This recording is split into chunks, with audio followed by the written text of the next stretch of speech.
What's poppin'? It's your boy Money Mav. We out here live and direct. Checking in with Dime Magazine. You know what time it is. Check for your boy on that IG, YouTube, wherever. Money Mav to the world. MONEYMAV. Done know. Flexing. Hands behind my head when we young hard thought she calling me a legend. Top 2 and I ain't coming in second. What I tell you, baby, I'm flexing.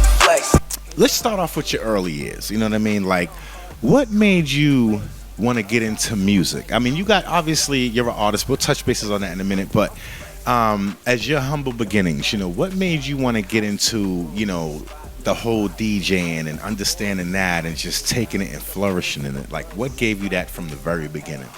I think just having that Caribbean, that West Indian family, background. I feel like we're naturally like ambitious, naturally like hustlers, naturally people that want like better for themselves. So now, where is your family originally from?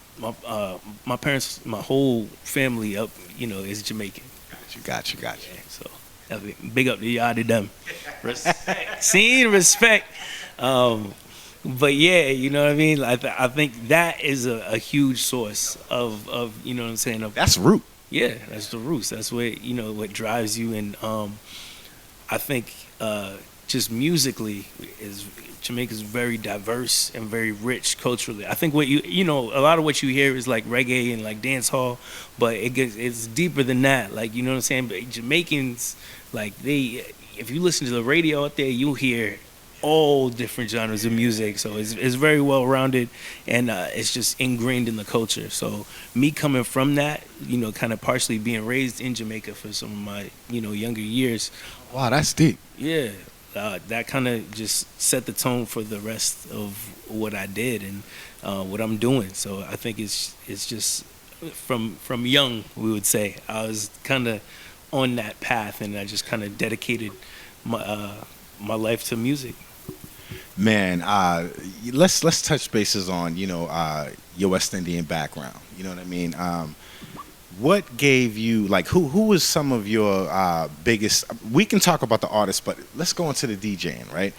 Who were some of your biggest West Indian DJs? So here's the funny thing, like pretty much the originator of hip hop, DJ Kool Herc. He's Jamaican. Oh, you went big. Oh, okay. You went first hip hop. I'm just saying. Let's just put that out there. Let's make it plain. You know what I mean? Didn't I tell you, bringing it back to the roots? Thanks. But yeah, I mean, I grew up like everybody else. That you listen to Flex, you listen to Camilo. You getting the DJ Clue mixtapes, obviously. So you know what I mean. Like that's kind of my teenage years, obviously. But just from an MC perspective, a lot of your favorite rappers got Jamaican heritage. Let's talk about it. Let's talk about Biggie. All right. Let's talk about Busta Rhymes. All right. You know what I'm saying? So yeah, just recognize there's a lot of them. Influence. Right. The influence is there, and the culture is just we might not be the biggest island, but you gonna feel us. You know what I'm saying? So yeah. So you have, not only the West Indian vibes, but you also have, the inner city. You have the American vibe, that as well. So now you mix it in the pot. You have DJ Maverik. Right. Yeah. Like once now you're on that platform, right? And you start getting noticed and you're doing your thing, but now you end up at Jam 94.5. Like, how was that for you even getting onto that? Yeah. Like I said, I was very, very into music, like as a youth. So I feel like, when I was like 12 to when I was probably like 15, those are like prime moments where you definitely listening to the radio like all the time. Like that's kind of part of your identity is like what you're listening to. But you got a picture like growing up in them times, it's like, yo, you listening to the best of the best. You listening to Big, you listening to Jay, you listening to Pop, like, you know what I'm saying? And it's like, I feel like some of these kids, they're like done a disservice by not getting that. We're like, you know what I'm saying? They're not able to experience that, so they can't even. It's kind of like the LeBron Jordan debate. It's like, yo, LeBron is great. Don't get it twisted. He's a great basketball player. Michael Jordan was a superhero. Okay, like I'm just. Hey, I couldn't put it no better. And Michael Jordan's my favorite player, but the way he said it, Yeah, it's true. It's true. So that's kind of where that's where I get that from. But and I know there's gonna be some people that's gonna debate and refute. But you could check the tapes, check the VHS tapes. All right, if you got to go back and do that, Michael's doing work. Michael's doing stuff that you ain't never seen no other human being do on the basketball court. So cut it out. so now, right? You have that. You've taken that, and now basically, don't laugh, but are you calling yourself the Michael Jordan of this music? Yo, you know what's funny? I think you are. You got a lot of your fans that think you are. You know what? I try and embody those things that would make one the greatest. You know what I mean? I got a song called The Greatest, and it's only because you put in the work, the time, and the dedication that it takes, you know what I'm saying, to be like among the greatest. And that's not downing anybody else. That's just bigging up yourself, because you recognize and you acknowledge like everything that you've done to get yourself to a certain level. And it's like, yo, you keep going. It's not, you know what I'm saying? Like it's not like here we are. Like, let's get complacent. Like, no, it's like you keep going and you keep striving, and every day you're trying to get better. So, yeah.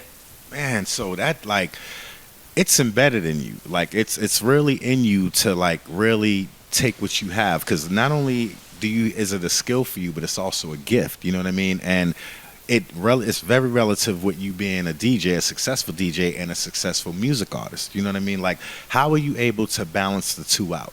Man, it's time management is key. I think you gotta first you have to honor the gift and acknowledge that it is a gift, and not everybody gets to do this, right? So you have to give it that respect and really work at your craft, not practice times when you don't want to practice. Everybody still got to get up and practice. Yeah. It's like the Allen Iverson thing. Like, yo, we're talking about practice, but low key, like, yeah, it's like it really does make sense, because while you're not practicing, somebody else is practicing, and they're getting that much better.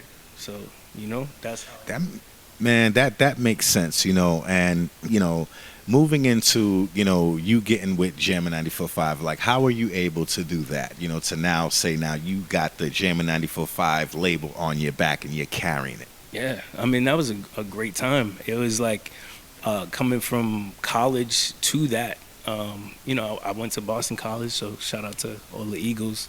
I think me being an intern and kind of working my way up from the bottom, it wasn't like something that was like really handed to me. It was just like, yo, if you really serious about like this music stuff, I was a communications major, so it's like, if you really serious about this, then go for it and attack it, and do it in such a way that it's unquestionable, it's undeniable, So I was there like 4 a.m, you know what I'm saying? Like getting the show ready for Ramiro and Pebbles. I was there, like, and nobody could tell me that I wasn't, because you know what I'm saying? It's like you put in the work, like those hours when you don't feel like getting up. You were committed. Yeah, and it's only because I saw, what I really wanted out of life, and I'm fortunate to have felt that at such a young age, with being, I don't know, how old are you when you're in college? Like 17, 18?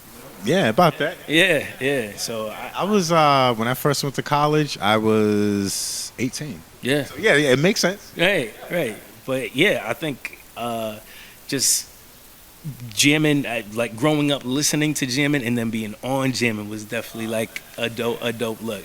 You got to see the outsides and the insides. You know, shout out to Pebbles. Shout out to Roy Barboza. You already know Pitbull 45 crew all day. You know what I mean? Hey man, big shout out to Romero, man. You know, you already know Pup Dog. Everybody over there jamming. You know, much love to y'all. You know, it's just we got to give shout outs to everybody that I ain't even gonna say a fact. Opinion. In my fact, they're the reasons why jamming became who they were. Big shout out to Jazz, my man.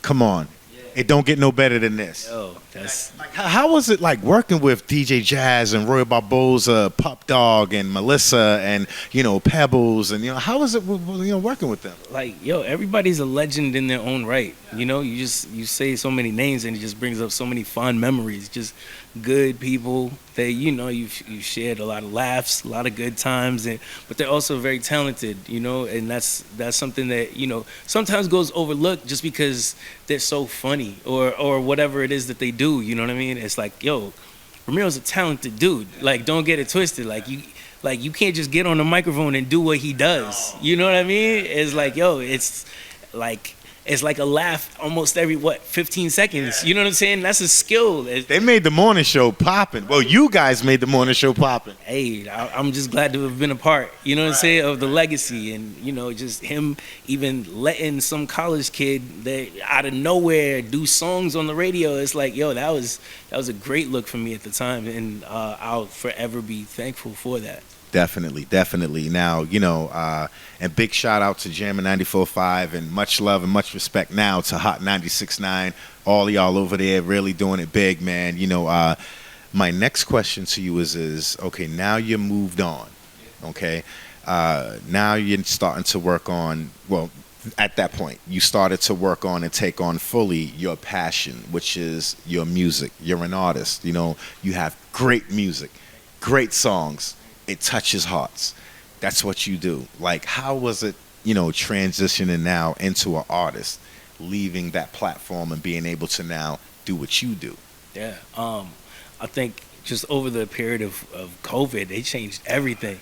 You know what I'm saying? It changed the whole landscape of the planet. So, that was a great time to really dig in and feel what I was feeling and think, really do some introspection about, who you are, who you want to be, and what's ahead, the road that lies ahead. And if you really want to be fulfilled, I feel like in life sometimes you just gotta go with your heart. It hasn't led me astray yet. Yeah. And you're doing big things. Let's keep it 100. You know what I mean? Like, you're doing big things, and with your music, right? Like, what's one of your best tracks that you feel like you said, yo, I gotta get this out? Like, out of all the songs you got, the one that you knew was gonna be the hit and is a hit. Yeah, I mean, there's several of those. All right. You as an artist, you feel like every single one of them joints is it. But I mean, I feel like the next record, what you want to do is that's it. It's it just feels good from the second you turn it on to you want more of it. It's almost like legal drugs. You just it's a great vibe. It captures the energy of what's going on right now. It also pays homage to some, artists that I grew up listening to, Supercat. I even mentioned, Nicki, I mentioned Biggie, and you know what I'm saying? But that's only I could do that because, I'm old enough to know a few things, but I still, got my finger on the pulse of what's going on now. So that's major. That's kind of my take on it, but I feel like it's a great record. I just love it. Every time I hear it, I'm like, yo, I did that. Yeah. And it's something I could be proud of, not just now, it's years from now too. So yeah. Did you ever feel when you was at Boston College, right? Did you feel you were meeting the right people to where it helped you to continue now that you graduate, right? You do your thing. Now you're bringing in resources that you met there, different things of that nature. Because one thing a lot of people don't know, especially people that been to college or in college, they don't understand that the resources is what it is. You know what I mean? Like, what do you think about that? No, that's major. You gotta get that. Okay. Oh, not yeah, and now that you say that, like I should probably tap into more recesses than I actually. But no, like there's a lot of phenomenal people that I met at BC, and I cherish those friendships more than anything. You know, a lot of those people are like really like I could call them at 2 in the morning. You know what I'm saying? They'll be on the next flight, and that's a fact. And I know I would do the same for them. And that's what real brotherhood and real friendship it means to me at this point in life. So, you know, but just in terms of like networking, absolutely. There's a lot of people that I feel like are in head of state positions right now. You know what I'm saying? Just like took that education and flipped it. I know people who they do major things in whatever industry it is that they're in. Like I'll give an example. Like a really really close brethren of mine, brother. He's like top of the food chain, like in Jamaica in terms of being an engineer. So it's like, yo, like guys like that. It's like, you know what I'm saying. Those people inspire me and keep me on my A game, because you know iron sharpens iron. You always want to be around those type of people, because you know some of that's gonna rub off on you, and you know what I'm saying. You're gonna be able to take your game to another level just by virtue of having those conversations. I always tell people, it's funny you said that, because I always tell people that it's not so much what you're doing, and not only who you're doing it with, but how you're getting it done. That to me is what changes the dynamics. You know what I mean? Like, we can all be gifted, have skills, however you want to, you know, say it. But, and then you may have, you know, like you said, people in your corner, or, you know, resources or whatever. But you can have the right person, but that doesn't mean that they're the right person based on how you're doing it with that person. And I think that's what makes and breaks certain relationships. You know what I mean? Like, have you ever been through that before? Like somebody you knew was like, I know they're the right person, but they may not be the right person for my project. I could name at least 7 girls. It was, like, yo, she might be the right person, but not the right person for this project. Yeah, yo, but yo, you might have to edit that out. But no. I'm joking. No. All right, no. We'll edit it out. No. But I'm sorry. All right. It's funny. But yo, so no, it's real though. Like, not everything ain't for everybody. You know what I'm saying? And part of my journey has definitely been discerning the people who are for you, and the people who are just for the moment. You know, and it's no indictment on them. It's just who you are. Like you like this ship is moving in whatever direction this ship is moving in. Hey, we thank you for, you know what I'm saying, contributing. But like, yo, we got to keep moving. We got to keep elevating. If you're gonna stay at the same place, we ain't got time for that. Cause you know what I'm saying. That's just how it is. But it's. That's part of it, but I'm still stuck on what you said. Yeah. Yo, this is what that magazine's about, man. Listen, man, you're hearing it first. Yo, it's life, man. It's life. It's real, and that's all I know, you know.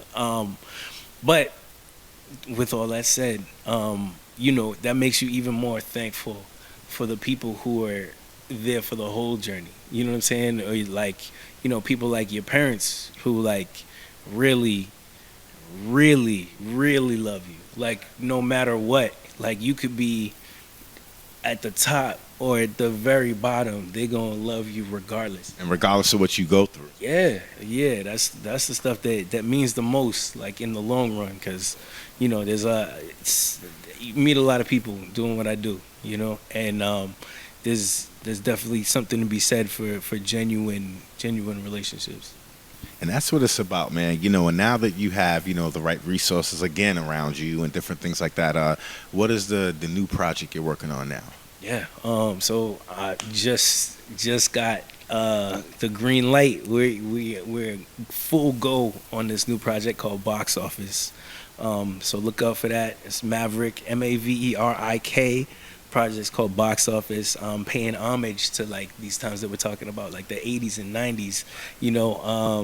Some of a lot of these, a lot of the things that were popping like back then, there weren't really space. There wasn't really space for like a black lead. You know what I'm saying? A lot of these like sacred spaces were reserved for like strictly white males, and I think it's time that we flip that, because just being a black man on a day-to-day basis, it's like you have to be your own superhero in certain senses. You know what I mean? I like how you put that, because that's very true. That's a fact, and I just kind of wanted to pay tribute to that, and just kind of like put somebody that looks like me, in that space, and like have people really be like, yo, that's some inspirational stuff right there. I can really, that resonates with me, because I can relate to like looking in the mirror and being like, yo, I'm really him. I'm really him. And mean it. And meaning that. You know what I mean? That's, I can only imagine how farther along a lot of us would be had we been able to see that like growing up. You know what I mean? So if I can be that for one kid, my mission is complete. Like, it's funny you said that too, because I was in a conversation earlier, and we had a deep conversation about generational wealth. You know what I mean? And the giving back, because we, at least our genre, our age group, we were taught how to make money, how to spend money, but we weren't taught generational wealth. You know what I mean? Like, that changes the dynamics at that point. So I really feel like, the pressure is really on us, because now we're learning it, if you want to say back for the first time, if that makes any sense, to where now we're taking what we are learning, even if it's some of it that's not from our family, but we're learning it growing up. So, in the streets, whatever we got to do to not only learn it, but absorb it and be able to pay it forward. Like you said, it's the kids. Like, and we know that these kids that we're talking to, most of them aren't our kids, but we still pass on that generational wealth. Like, how are you able to do that? Well, man, that's a deeper conversation. But I'll start by peeling back one layer of that. What is wealth, right? Wealth, in my estimation, can be of the heart and mind. You know what I'm saying? Not necessarily this almighty dollar. Like, you know what I mean? That's like, if we passing on gems to the kids that's going to be able to make them money, even more money than we'd ever imagined, that's more valuable to me than something with some old dead guy on it. You know what I mean? But like, just dealing with the system that we're in, right? That being America, and America being, a place where money means so much. It's like we owe our kids something to grow on. We have to give them something. We have to pass on something to them to give them a leg up, because they've had a 400-year head start. You know what I'm saying? We gotta catch up, right? So in my estimation, I think it's just putting yourself in a good enough position where you can offer some type of wealth for the next generation, whether that's ownership. We got to own something. You got to own some land. You got to own something. And I don't mean renting. Like, you know what I'm saying? Like, it's like, that's cool. It's cute. But like, the people who are really able to make waves and like do some shit that really matters own some shit. Generational wealth. Yeah. So it's about creating that within and giving people the knowledge to get it for themselves. You know what I'm saying? I think that's key. That's essential, and I will always endorse that. Of course, big time, man. And with your project that you have, that you got blasting out right now, like, what's pretty much your mission statement with your new project? Like, as far as making sure the world understands, what your mission is. Man, I'm just a kid from Boston who had a dream and the fortitude, the resolve, and the balls to go for it, you know. And I think that's a that says something. There's It definitely does. yeah, there's not a lot of people. I don't know everybody necessarily that went for it, you know, that are like going for it on a day-to-day basis. And like Or the half-assing it. yeah, that's real. Like there's a lot of, you know, there's a lot of talented people out there. It's like, yo, but are you willing to put in that 10,000 hours? Yeah, there's great basketball players in every hood, you know. It's like, how many make it to the league? There's only 200 brothers in the league. Facts. Those numbers are definitely right. You know, I used to play pro ball, not in the NBA, but I played pro ball. But even with those statistics, it was crazy. So imagine the NBA. That's big. You know what I mean? Right. So, yeah, and it does. I mean, unless you're that God gifted, talented, it takes work.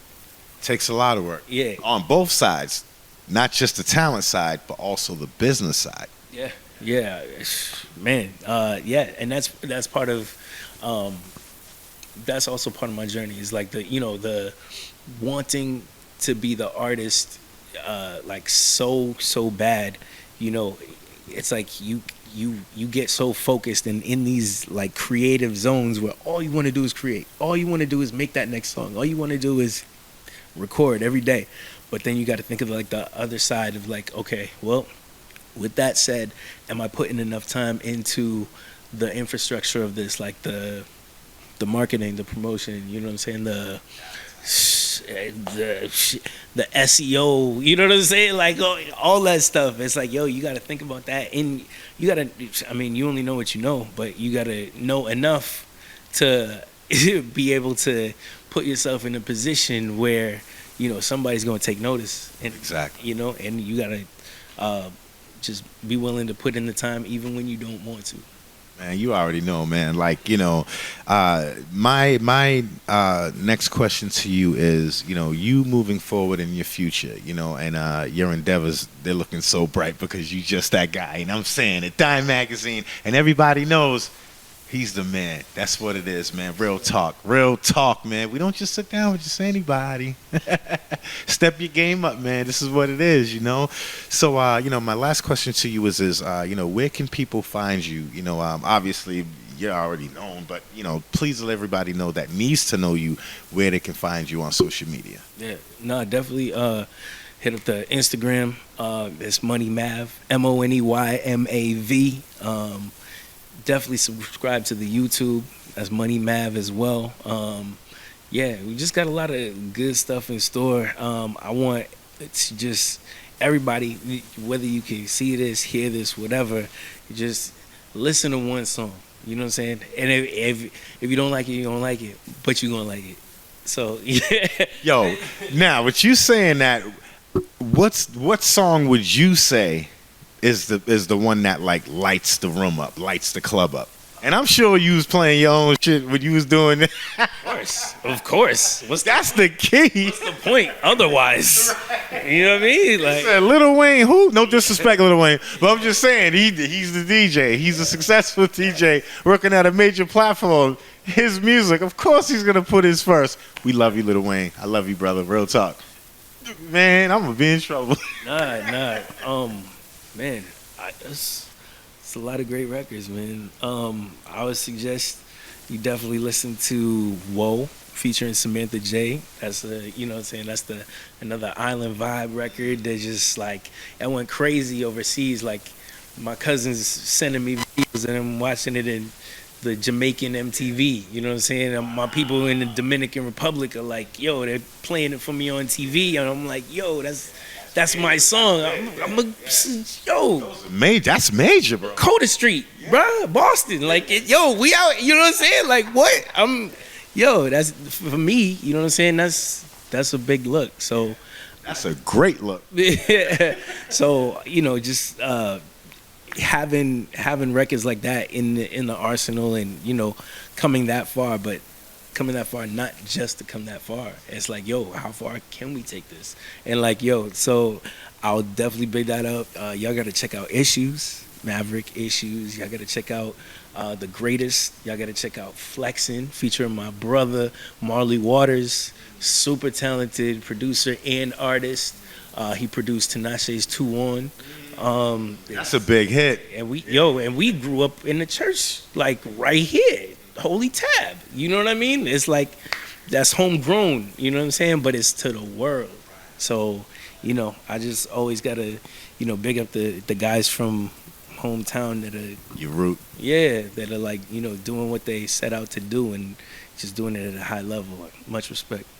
Man, listen, big time right here, man. At the end of the day, like I said, we don't just sit with anybody. I'm going to say that over and over and over again because we got to make sure that we bring the stars out at night. Yo, I got that from my boy Casino up north. My man, it came from the heart. But yo, much shout out Casino. Yeah, shout out Casino. Yeah, everybody know Casino. That's my man, 50 grand. You know, that's my partner, man. Big up to you, man. You know what I'm saying? And once again, you know, doing wonderful business, man. And understand you got DJ Maverik, man, in the building, killing the game, man. You know, Khalil Blair sitting right here on the celebrity couch, making it happen. Once again with Dime Magazine. You already know what it is, man. Like I said, keep it up. Keep doing what y'all doing. Ladies, you already know what we doing, man. See what I'm saying? Oh, my God. Wait, hold on. Can you hold that? Look, Dime Magazine gets gifts. Yo, let's go. Oh, wait a minute. Let's go. You got the tie-dye? Yeah, you outside. You outside, man. Definitely. Yeah. Spicy, bro. Let's go. Look, hey, listen. Understand this. I ain't even got to say nothing. Look at that super logo. Look at that. Super logo right there. Boom. Make sure it looks right. Looks good, right? Looks good on me? Looks great on me? There we go. You know what I'm saying? Yo, man, Dime Magazine, this is what it's all about. Yo, make sure you get people like this to put the S on your chest. Well, guess what? But that S is an M right here. Bam. Real talk, big business, Dime Magazine. Understand this. We will be rocking this shirt, letting it be known. Our next videos is popping. Real talk. We're sitting here with your man, DJ Maverik, making it happen, man. Brother, nothing but love and respect. Real talk, man. And yo, don't forget, check him out, DJ Maverik, on all social media platforms. My last question to you is Spotify's, everything like that you have that you want to share. So everything is under Maverik, Maverik. Yeah, you don't gotta put no hyphens, no underscores. It's just Maverik, Maverik. Check that out on like you said, Spotify, on whatever the kids are using nowadays. Everything.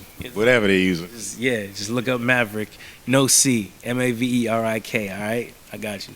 Yeah, you heard it here, man. You heard it here. DJ Mav doing this thing, man. He gave me the M on my chest. You know what I'm saying? It is what it is, man. Dime Magazine, yo, we out of here, man. Make sure you check this man out. Keep banging his tracks. Keep doing what you're doing. At the end of the day, Dime Magazine, we out of here. Peace. DJ Mav is in the building, baby. Flexing. Hands behind my head when we young hard thought she